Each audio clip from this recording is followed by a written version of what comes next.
Hairete pantes! Hairete o filoi, o matetai. Karin humin, hoti nun, humes theorete me. Kai, you're watching me. Kai Karin humin, thanks to you guys. Here Cristo humin, I thank you guys. Nun, I ti bulamai poyen, ti bulamai poyesai. What do I want to do? Nun, now.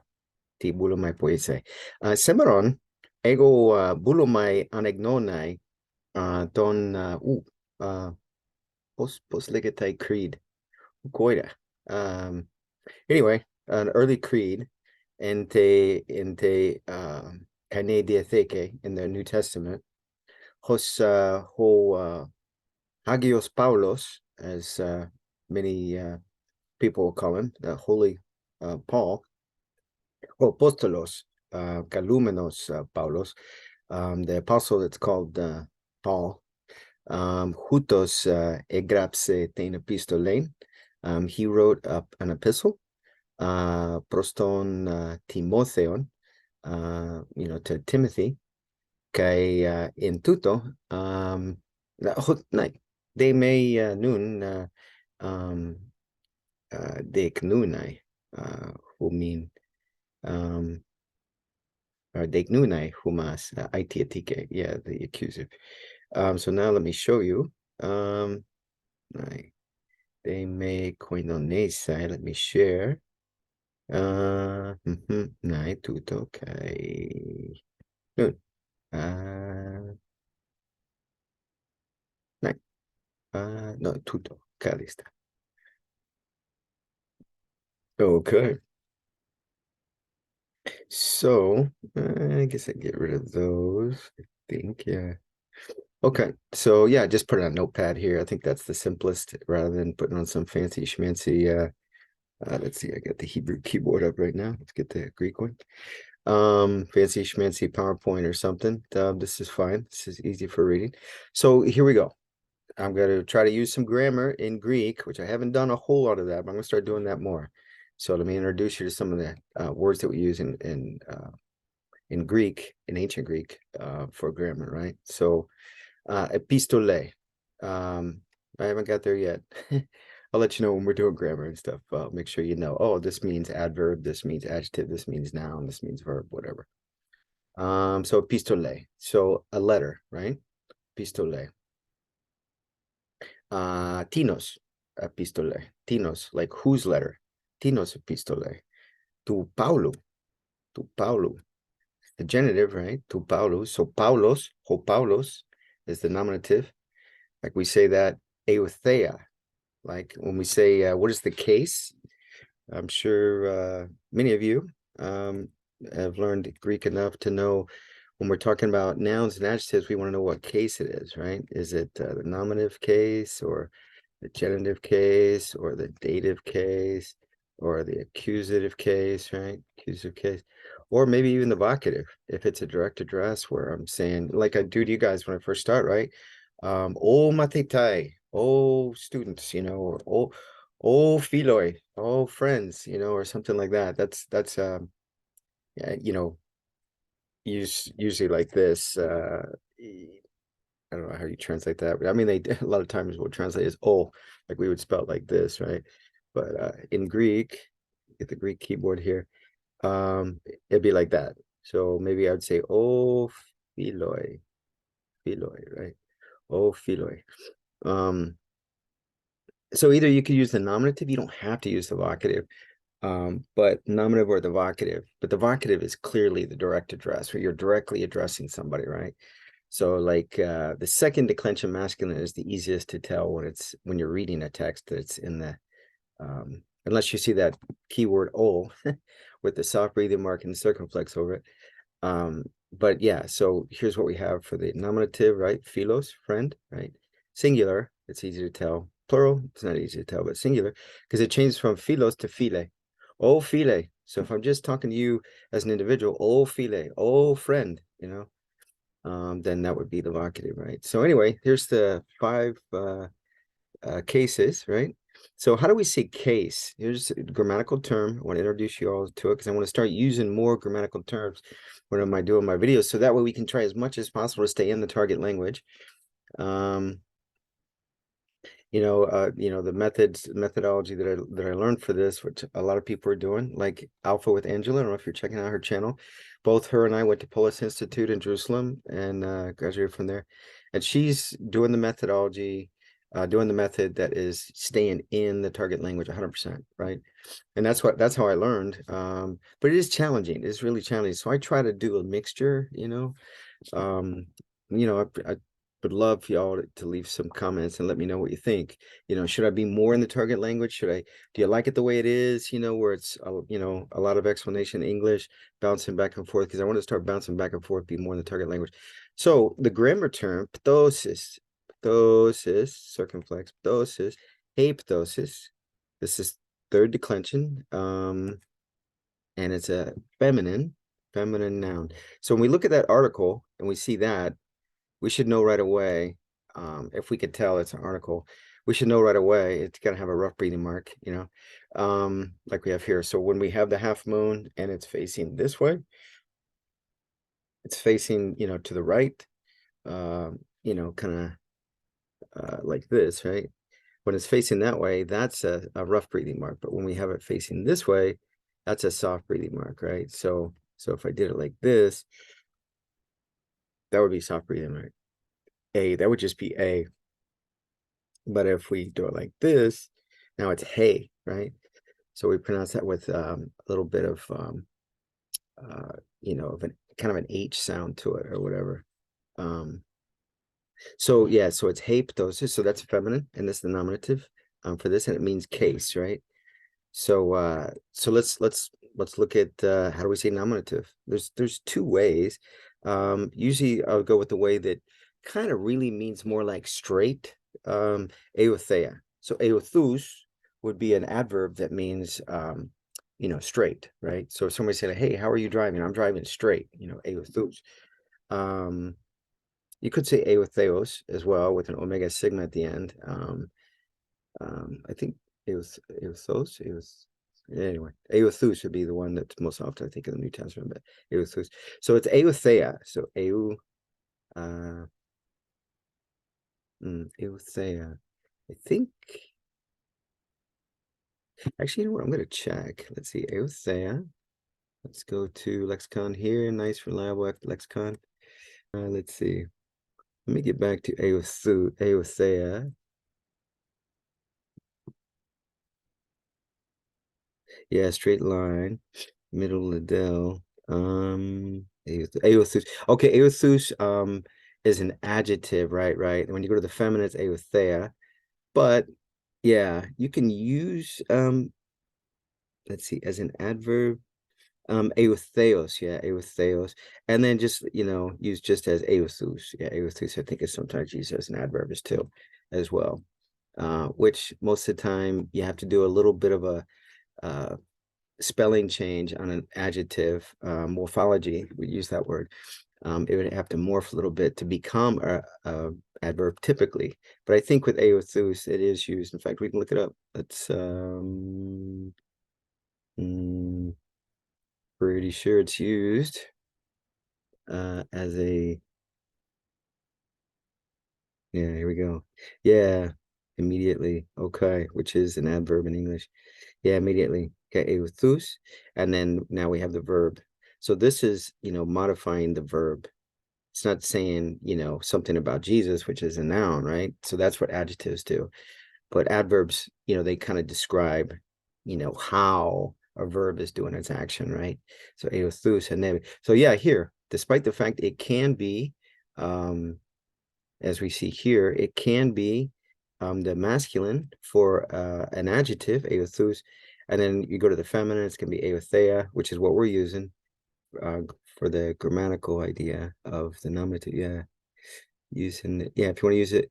Now, if you use an adjective substantively, I've talked about that on this channel a bit. You're basically taking an adjective. We do it in English as well, and you're treating it as a noun, right? That's what substantive means. So when you see this here, substantively, that's what that means. Yeah, here you go, as an adverb. ADV, adverb, eothous or eothu. Now this would be the neuter form. Typically, in Greek, if we're going to borrow from an adjective to make it an adverb, we're either going to put the ending is going to maybe morph a little bit, where the ending is going to be omega sigma. A lot of adjectives, the masculine form, the endings that kind of look like second declension nouns. For nominative would be omicron sigma, and then you just lengthen that omicron to an omega, and that's typically what you do to an adjective to make it an adverb. That's typically what you do. So anyway, let's see. Yeah, let me just look for the words. Yeah. Oh, it's not showing it. Okay, well, maybe it's not using the word grammar, but it should show it here that it's used for, in fact, I probably put the word nominative. Yeah, nominative case. Here you go. Ptosis. So here's the word for case in the nominative case. Yeah, is aothea. So well, yeah, again, since it's an adjective, let me see if I can make that clear. We're using the word hepatosis. That's feminine, right? So if we're going to use an adjective to describe, what we're talking about, then we would say the feminine version, which is aothea. But if you're just talking in general, I mean, you're just saying like you could say to eothu. So it's kind of what we got here, kata eothu or whatever. So it's using the nominative, because when you talk generally and you're not sure when you're using an adjective who is the antecedent, what word is the antecedent, then you use the nominative. So you could say the nominative singular, or sorry, the neuter singular, where you could say to eothu, so. But in general, since we're always talking about ptosis, which is feminine, we would say eothea, ptosis. Yeah, that's the point. So, all right. So, yeah, okay, I guess I can close that. So eothea, yeah. Oh, yeah, I guess what I was looking for was, yeah, I thought that was a circumflex on the iota at the end. I wanted to check to make sure. Didn't want to make that mistake. Okay, so eothea. So hepatosis. And if, yeah, either we said, hey, aotheopatosis, right? That's how we would say, that's how we would say it. Or we would say, hey, ptosis, hey, aothea, right? Hey, aothea, yeah. Okay, so yeah, so what we're talking about here is, so there's, and I've talked about this in other videos, so I'll just make it real quick. This is, yeah, the attributive use of the adjective. So either we say, ptosis, hey aothea, or hey aothea ptosis, or hey ptosis, hey aothea. So that way, it's the adjective is, describing the noun. So it's what ptosis is it? It's aothea ptosis. Yeah. So enough of that. So aothea is the nominative. We could say onomastike. That's another way to say it. Onomastike. Right? That's another way of saying it. So again, that's the nominative case, right? Or the genitive is genike. Genike. And the dative is dotike, right? Like tis patosis estin genike patosis, estin dotike patosis, estin onomastike patosis, estin eothea patosis, any of these, right? So, and then itiatike, and itiatike, yeah. So yeah, since these all kind of sound the same, onomastike, I just got used to using aothea, but either one of these, I mean, these both are for the nominative case. And then the vocative would be pletike. Pletike. Yeah, pletike. So this is going to come from the verb kaleo. Kalo, ego kalose, I call you. Keshu kalesme, you call me, right? So that's what that comes from. Okay, so enough of that. So anyway, here's where we're at. Hey, pistole is the aothea, onomastike, ptosis. two onomatos of the noun, onoma. I mean, not only does it mean name, I'm sure you know that by now. Onoma, onoma, right? Onoma. But also it can be mean a noun, right? So the idea of a noun in nominative from Latin, you have the idea of name, right? So onomatos, right? So that's why I just used the genitive. Epistole, I don't remember what I said, but anyway, I think I used the genitive. So that would be the genitive because it's third declension. Onoma, onomatos, onomati is the dative, dotike, kai onoma, atiatike. So when it's neuter, when it's a neuter noun, to onoma, right? Then that's what you get. Doesn't matter whether it's plural or singular. The nominative and the accusative. In other words, the eothea, kai aitiatike. Patoses, now we're using plural, patoses. Right, so that would be patoses. Hi patoses. Hi patoses, ti epon or ti elegon. What was I saying? Anyway, so hypotoses eothea kai aitiatike. Yeah. So yeah, when we have the neuter, that's the case. So the same word onoma is both of those, right? Eothea kai aitiatike. Okay, patoses. So that's how you'd say it in plural for the nominative. So to onoma. To onoma. Anyway, yeah, I was showing you genitive. Yeah. So onoma. So the noun, epistole. Tinos epistole tu Paulo. So let's try to speed this up a bit. Pros Timotheon, like prostina to whom? Prostina, pros Timotheon. So this young man named Timothy, right? Okay, diati. Why? Diati ecomen tuto. Why do we have this? Tuto est in ho arithmos. It is the number to these pistoles of the letter, right? So it's the first letter, right, to Timothy, right? So instead of saying First Timothy, this is how we say it in Greek. I hope you saw my video on ancient Greek numbers. It's pretty thorough, so you should recognize that. This is the keraya. Remember the horn of a cow or oxen or bull. So the first letter alpha with the keraya, that means the number one, right? And then the next letter beta in the keraya, kai keraya, tuto semaine. This means tuto semaine, horithmos, two, right? The number two, right?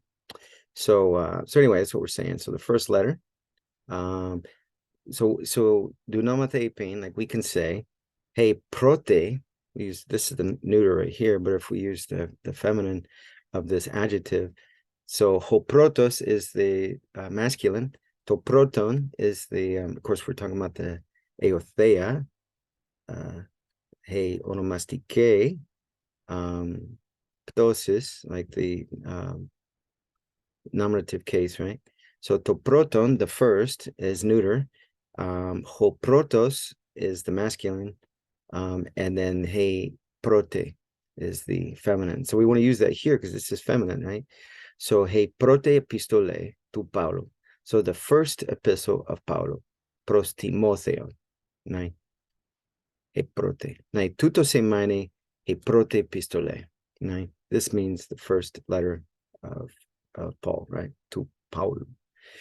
Okay. No, proton kephaleon. So kephaleon, because kephale is a head.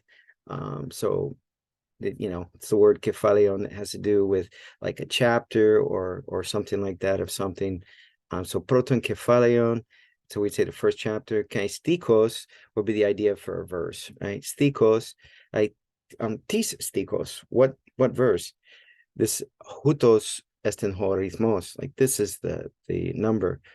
Hutos esten horismos. This is the number. Deca kai hex. Deca, 10, kai hex, 6, right? Deca kai hex.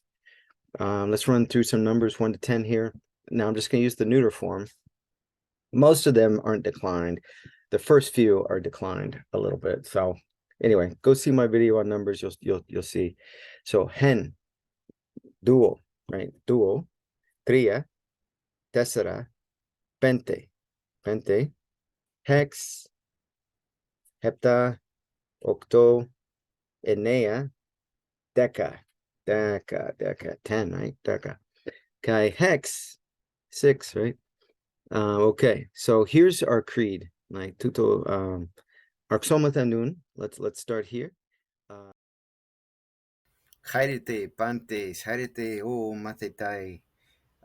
If anyone wants to come get some one-on-one private tutoring, please come visit me at wisent.com. I'll put the link in the description. And yeah, teaching ancient Greek there.